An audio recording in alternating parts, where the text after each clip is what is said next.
like introducing yourself as a veteran, that's hard to do for some vets, and veteran stories and veteran identity and like what it means to be a vet and what do we think the public thinks of us, and that sort of internal versus external perspective. And it's not just being a veteran, it's all sorts of, identities. This sense that, it makes me less of a professional if I'm a certain kind of artist rather than just an artist, right? And there's ambiguity. It's not, one thing or another. What happens when we avoid labels such as veteran or artist, labels that could have the power to heal and connect us? Hey there, it's Angela. In this Veterans Day episode of Arts Redefined, I sit down with Heather Seymour, founder of the Veterans Art Initiative, VAI, and Daniel King, a veteran, educator, and artist, to discuss how art can be a lifeline for veterans. Daniel brings a surprising perspective. Just as many artists may hesitate to call themselves artists, veterans can struggle to identify as veterans, cautious of the judgments these labels may bring. Together, we explore how VAI uses creative expression to not only help veterans confront mental health challenges, but also to build community, reduce feelings of isolation, and even help prevent suicide by fostering a sense of connection and purpose. Join us as we discuss the profound impact of creative expression in addressing loneliness, reshaping narratives and ideas for building bridges between veterans and the communities they may feel separated from. This is Arts Redefined. Hi, Heather and Daniel. How are you? Doing well. Hello, doing great.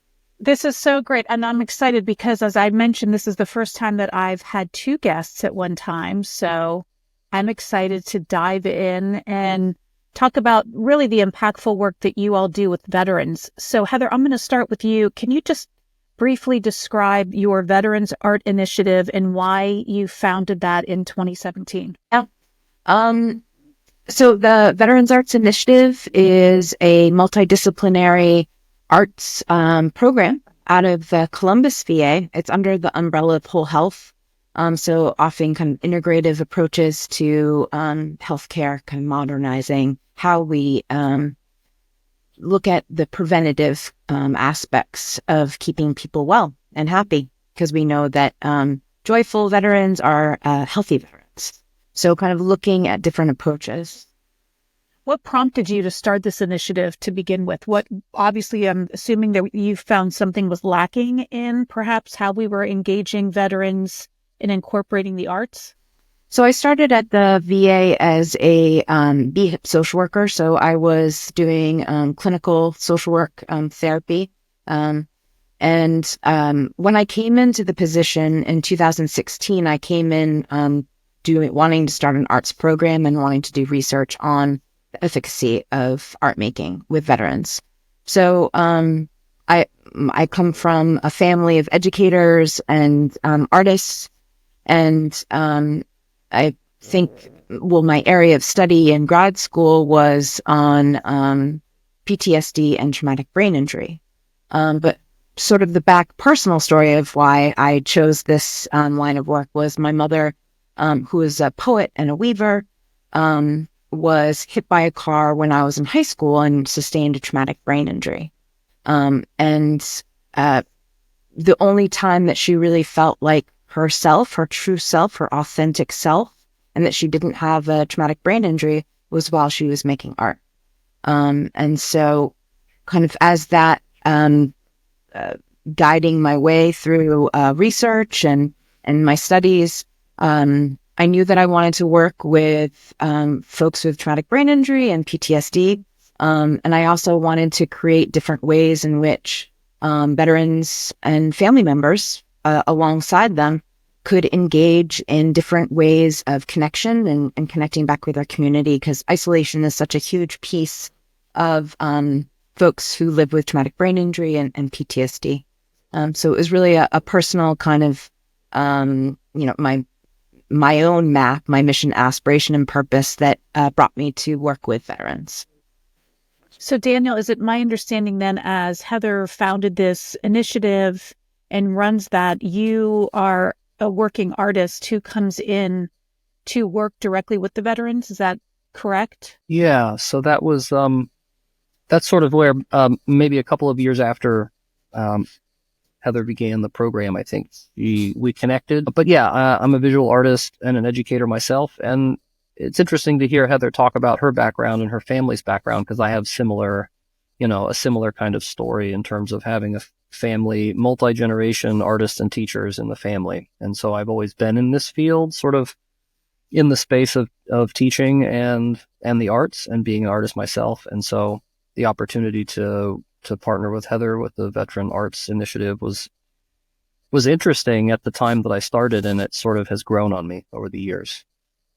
So this is for both of you. So just, we can all kind of interject as we'd like, but I'm curious what misconceptions are out there that you find when people think about veteran services, and then link in the need for creativity, the arts, and outcomes that you see. Well, I can speak about my experience working with veterans in the creative spaces, and I'm a veteran myself, and so kind of my sense of my narrative and story as a veteran, as an artist, and as somebody who has gone to the VA for a variety of reasons over the years, for their services and support. I mean, in terms of misconceptions, I think that we think of the VA and its services as a very large bureaucratic system that's hard to understand and hard to navigate. And and we don't think of it as a creative space, is I guess what I'm trying to get at. When we think about the VA,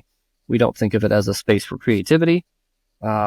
We don't think of it as a personal, subjective area where we can interject our expression. But I think that's where Heather's work is trying to counter that in many ways. But also really just to provide services for veterans who would really benefit from an alternate kind of engagement in the VA, right? And so I'm actually, with my own experience, the people who work in the VA are not bureaucrats who hide behind the doors, right? They're actually human beings who want to provide the best service they can.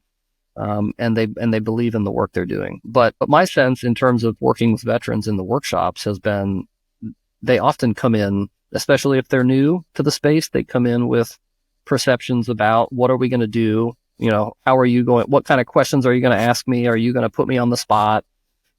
But I think, ultimately, and I hope this is true, most of their perceptions change over the course of a workshop, right? Like, we start by being human together. And I think, I know I'm not the only, creative practitioner who starts at that kind of intersection, like where I'm human, you're human. I either have a veteran experience or I know people who have veteran experiences, and I do a creative thing, and let's do it together, and I think that's kind of the starting place that I see veterans begin to put down their guard, about being, whether the workshop is in the VA medical center itself or outside the center. There's always a sense, and initially, of what are we doing here? Is this clinical or not? Am I going to be asked for personal information or not? But I think the creative aspect of it is that we're human beings who benefit from being creative together in a space. Right? So that's my perspective. That's right. The only thing I would add to it is, when we think about veterans, and it's interesting to talk to different folks who are not veterans or are not familiar with the VA, and they're like, wait, veterans are making art? And we don't think of the long history of the arts within the military, arts within being a warrior, whether it's like drumming, coming into battle, or dance to celebrate a battle or a conflict. The rich history of photography in combat, where really it was born. A lot of the earliest photographs are in conflict, and so I think when we talk about art, sometimes within the VA, we assume that it's kind of a new thing, but actually it's not a new thing. Veterans were doing needlepoint at Walter Reed, back in World War I, World War II, and earlier than that. Leather crafting has a rich history within the VA, painting, and music.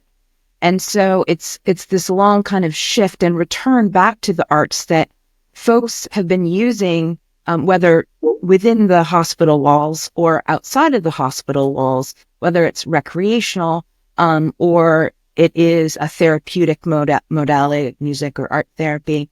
But the work that we have created within VAI is really wellness. So using art to connect people, using art to bring veterans into the VA that never kind of made it through those doors for whatever reason, and really inviting people to be part of our arts community and to take healthy risks and to learn and to grow. And I'm not sure. I really do think you could put veterans in a room and they would do anything together joyously because it's that camaraderie and trying new things and making mistakes and looking at the mistakes and not having those failures be dead in the water, a barrier. And so we can find all these in the creative process of art making. You can find all these metaphors for mindfulness practices and failures and fits and starts and so that it opens up this kind of lovely side door to processing trauma as well. But we're processing as humans. And so I think that's the key. I wasn't aware of the history of the arts in the military or in veterans, which is fascinating to me. And you said something about how we're getting back to that. So was there a time in our history where the VA or any of the arts were kind of not as integrated or involved, and now we're recognizing the importance of that? And if so, can you explain that a little bit? I don't think they were ever not present, but I'm not sure that they were funded as well as they are now. And now that we're doing rich research, so, and not just at the VA, but all over the place, looking for how art is really how an art dose can impact veterans' lives. So really thinking it as a social prescription. So as kind of generally social prescription gets a larger conversation and how loneliness can impact well-being and health. The Surgeon General has said that loneliness is equivalent to smoking 15 cigarettes a day.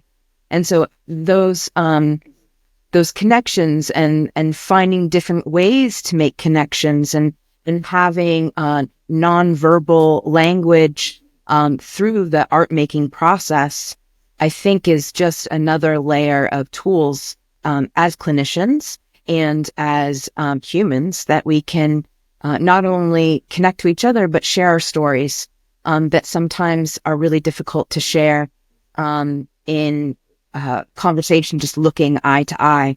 But some people can do it through dance or a film or a monologue or a painting.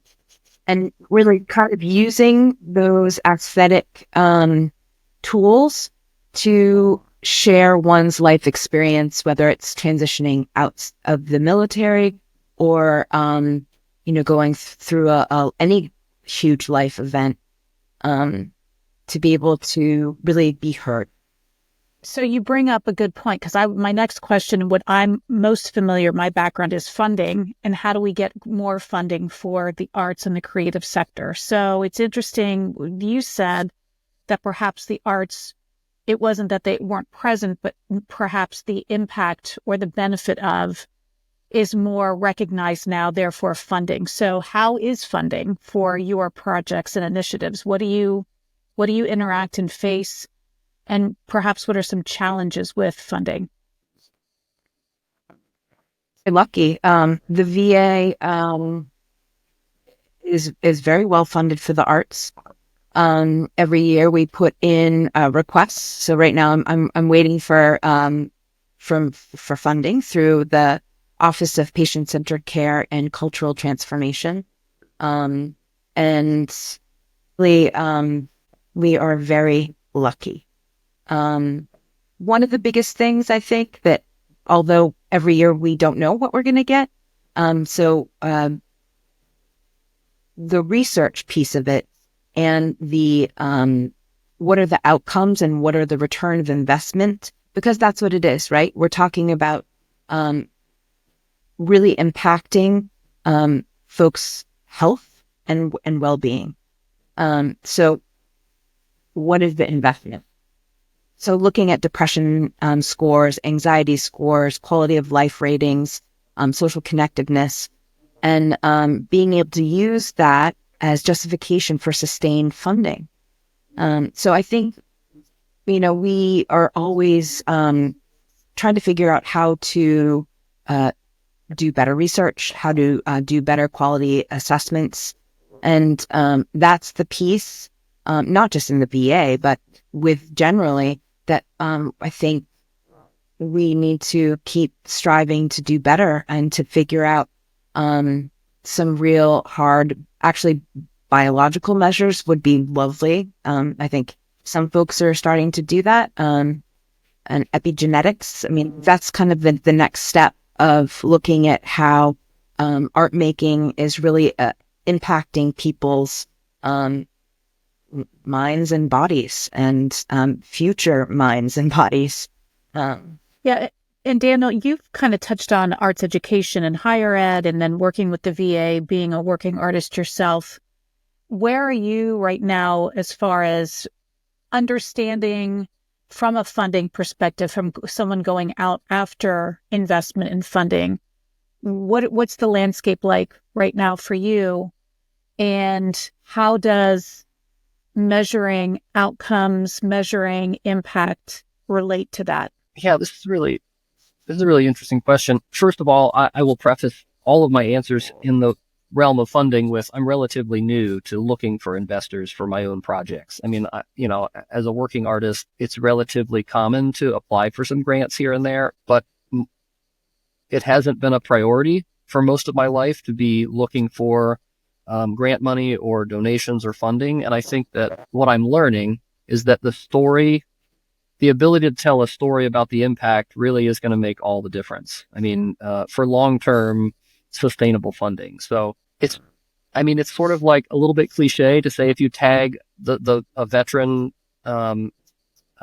story to your funding request, you're going to get funded. I don't know that that's true. You might get initially funded, but I think people are interested in what are you doing in that space in a real impactful way, and how is a project that you're asking for funding for going to be sustainable over the long term? Because what I've recognized in working with the Central Ohio VA Medical Centers program and working with some other community programs in Ohio is that in order to really move the needle in a way that makes you feel like you're doing actual good work, it's going to take a long time. I mean, it's going to take time, right? Like you have to invest and dedicate as an educator, time to create the coursework and then time to build connection with the community and be there for them over the years and not just do it once. And I think doing it once is nice and it's friendly and you make new acquaintances, but you're not really impacting those veterans' lives by doing it one time only. And I think that's kind of like I'm repositioning and reframing the way that I'm thinking about my own creative projects from that perspective. Like I want to impact the veteran community. I'm a veteran myself. I have friends who are veterans who are artists. I see a lot of a lot of veterans who wouldn't call themselves artists, right? They're veterans who practice a creative practice, but they don't think of themselves as an artist in a formal way. But I want that community to recognize its strengths. And I think in terms of funding, like telling a really good story is important, but that story has to be based and driven by actual impact, right? Like actual impact that you can record and you can collect and you can show to funders over time. That's sort of where I'm at now. I mean, I'm learning this through one-on-one conversations with foundation representatives and granting organizations, and people like Heather who have more experience in it than I do. Having these conversations about, well, what do we ask for? What does our budget need to look like? And also what is the actual mission of what we're doing with the program? And how does that influence people's decision to invest in it? And that actually was going to be my next question, which is, what is your why? So we're working on this arts impact initiative together, and a lot of it is identifying, why do you do what you do? What are the outcomes that you hope happen?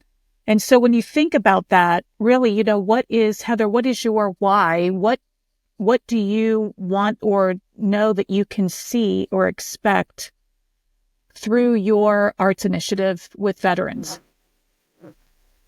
Yeah, great question. Big question. I think there are lots of different elements to it. Engaging with veterans in this way has saved lives, literally saved lives. Reducing veteran suicide is at the forefront of why we do the work that we do in connection and creating stories to be told and shared. I think the other piece of that is reducing stigma. I think sometimes people have a very limited view of what a veteran is, and what a veteran looks like, and what a veteran is capable of. And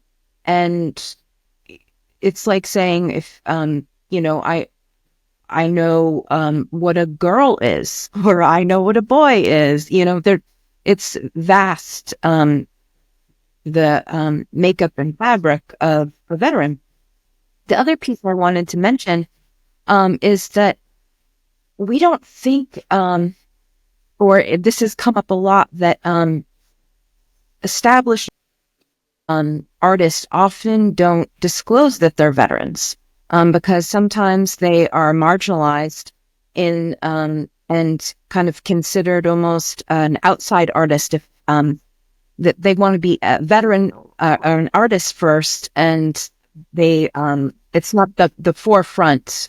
So if you say a veteran artist, then you may have a different understanding of that if you just say a professional artist. And so I think some of the some of the greatest artists of our time in contemporary art also are veterans. And I just wrote down a list this morning of there are so many different folks in art history that have changed styles and the schools of thought in contemporary art, and they also were veterans. And also the lens of how military conflicts have shaped art history throughout the ages of World War I, World War II. These were huge shifts in the thought. So I think creating these lines back to how everything is connected, and because I think we tend to silo artists who are veterans, and so kind of bridging that understanding, I think, is also part of our mission to be more inclusive. How much are you working with other arts organizations with your initiative, or is this solely an isolated function that you're doing? Yeah, no, we're very lucky. We have so many different community partnerships. And that's really the goal, is to create these networks, not just within Central Ohio, but nationally. So we work with many different organizations. To name a few, in Columbus, we've worked with CCAD, the National Veterans Memorial Museum, OSU, Wexner Center, and then nationally we've worked with Creative Forces through, they're one of our funders with the NEA, and then organizations like Patriot Arts Foundation, which is an amazing organization, Creative Vets, another amazing, both virtual and in person. What makes them amazing? What's unique and amazing about that? Well, each organization, I think, definitely has their own bread and butter.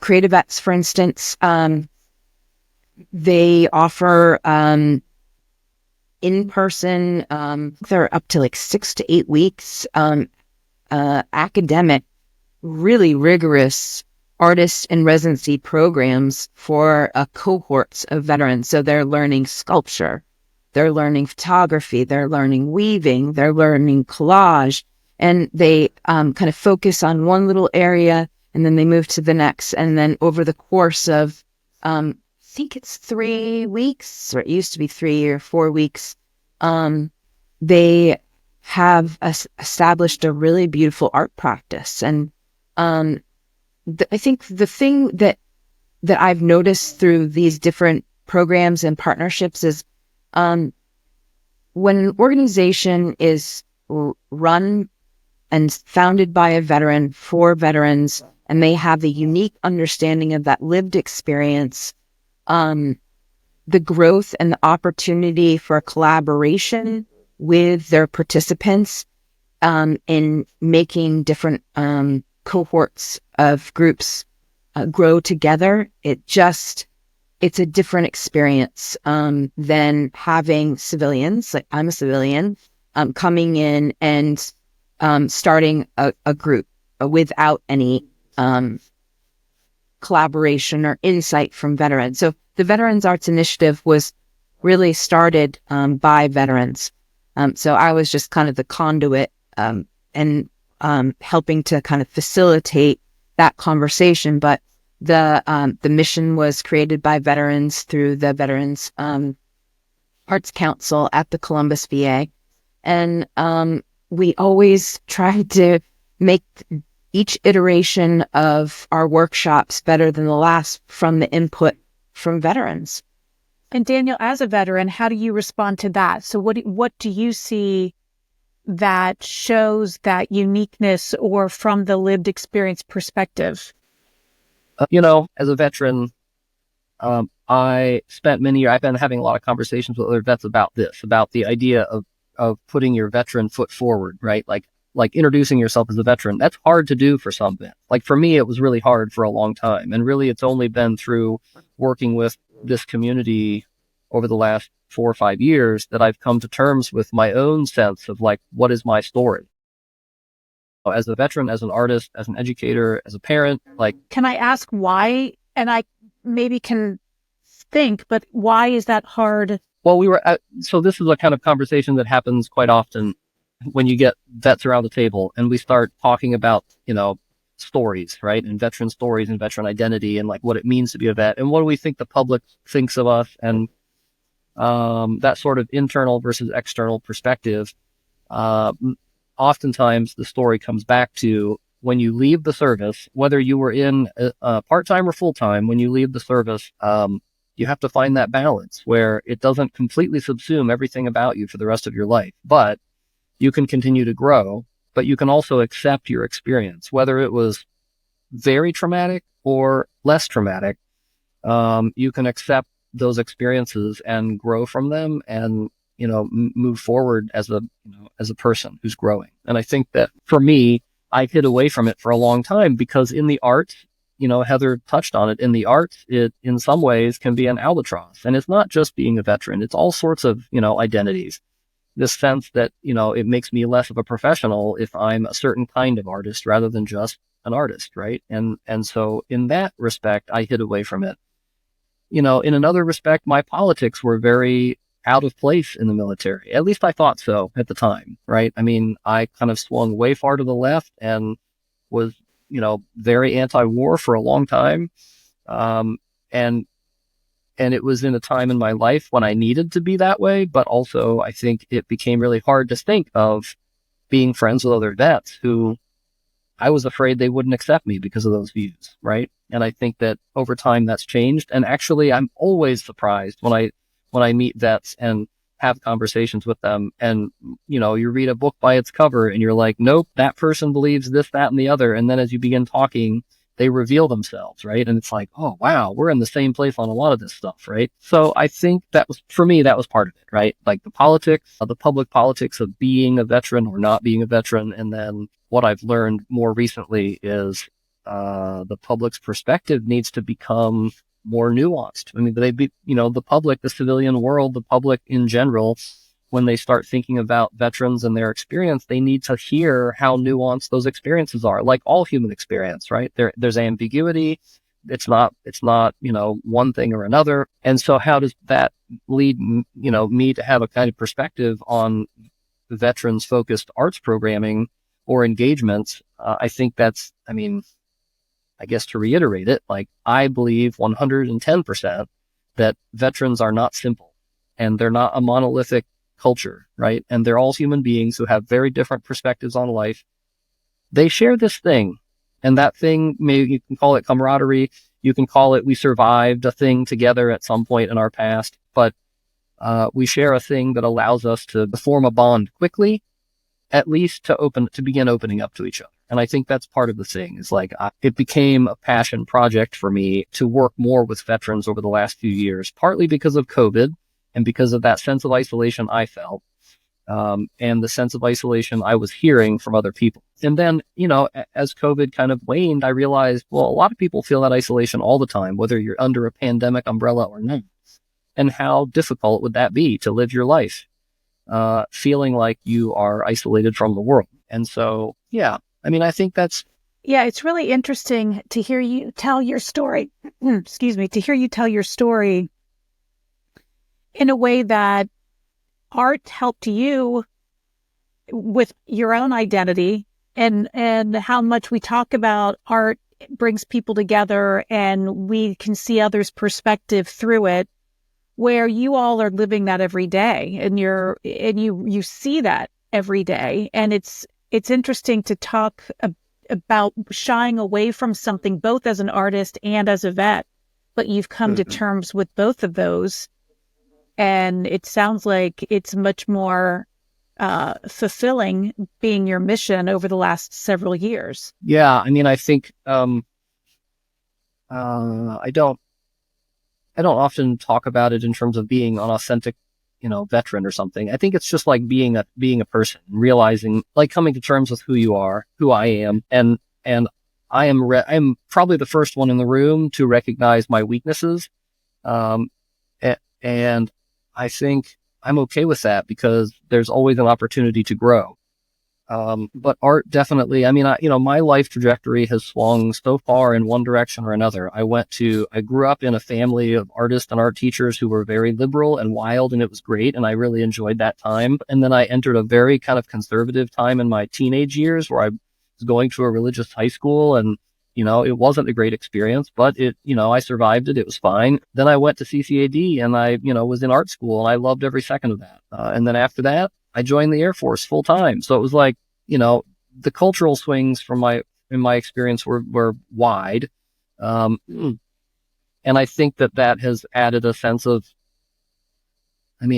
resiliency to when I walk into a room. I'm not worried about whether it's, a certain culture or not, whether there's a sense of acceptance or not. I feel like, and I think a lot of veterans, and I hope a lot of veterans appreciate that when we start working together, because I just try to lay it out from the front, Yeah, for sure. So Heather, where do you see, just to kind of round out the conversation, where would you like your initiative to go? And what do you see on your horizon the next, 3 to 5 years? Yeah, that's a great question.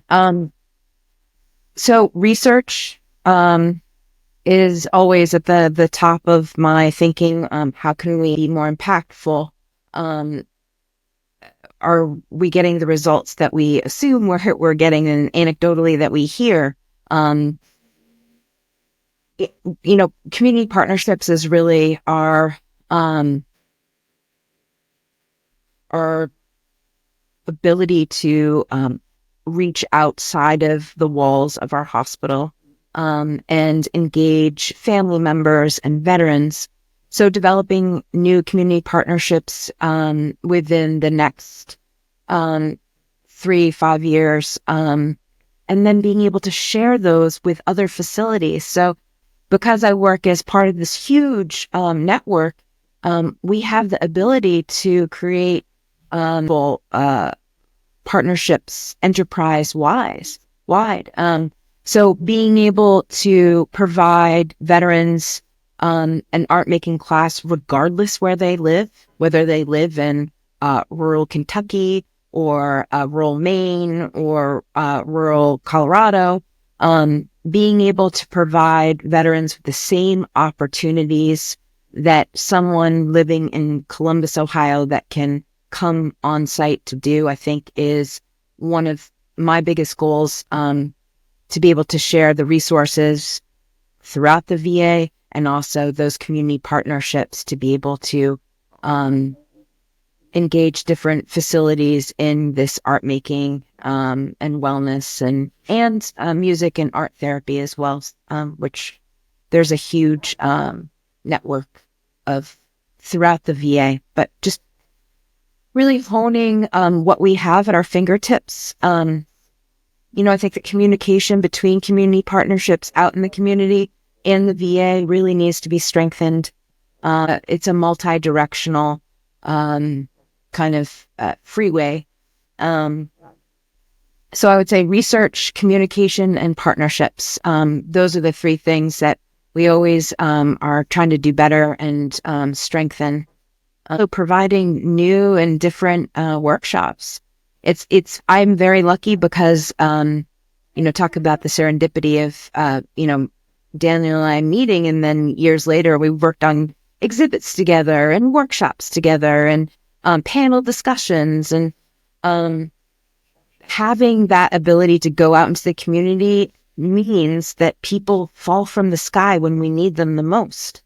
And, the other day I was like, before we met, I was thinking like, I really wish I could try to figure out how we could be more engaged in community partnerships and data tracking. And then lo and behold, this opportunity came about. So I think these kinds of opportunities of telling our story and the work that we do and our passion for this work, I think is crucial to figuring out where those gaps are and how to bridge those gaps and how to share in this communal excitement and research and justification for sustained funding. Yeah, that's excellent. I'm so thrilled that you guys both are at the table working alongside with us as we test the pioneering way to measure the arts in real time. And I think it's really important that your work is included in that and that we can help amplify the good work that you're doing. So thank you both very much. I appreciate it. So honored. Thanks, Angela. We appreciate your time too and your